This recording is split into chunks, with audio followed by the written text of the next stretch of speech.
દિલ્હીમાં ઠંડીમાં વધારો થયો હતો। મહત્તમ તાપમાન 15 ડિગ્રી સેલ્સિયસ પર પહોંચ્યું હતું, જે સામાન્ય કરતાં 5.4 ડિગ્રી ઓછું હતું, જ્યારે કે લઘુત્તમ તાપમાન 10.3 ડિગ્રી સેલ્સિયસ નોંધાયું, જે સામાન્ય કરતાં 3.5 ડિગ્રી વધારે છે।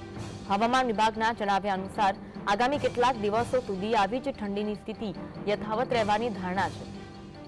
હવામાન વિભાગે આજે દિલ્હીમાં ધુમ્મસ અને તીવ્ર ઠંડીનું યલો એલર્ટ જાહેર કર્યું છે। તે સમયે જમ્મુ કાશ્મીર, હિમાચલ પ્રદેશ અને ઉત્તરાખંડમાં પણ સતત હિમવર્ષા થઈ રહી છે। કાશ્મીરના ગુલમર્ગ અને પહેલગામમાં સોમવારે ઠંડીનું મોજું તીવ્ર બન્યું, જ્યારે ખીણના અન્ય ભાગોમાં ઠંડીથી થોડી રાહત મળી હતી। આઈએમડી અનુસાર પર્વતોના બર્ફીલા પવનને કારણે મંગળવારે યુપી, બિહાર, છત્તીસગઢ, એમપી, રાજસ્થાન, પંજાબ, હરિયાણા અને દિલ્હીમાં તાપમાનમાં ઘટાડો થશે। ઉત્તર ભારતમાં શીતલહેર અને ગાઢ ધુમ્મસની શક્યતા છે।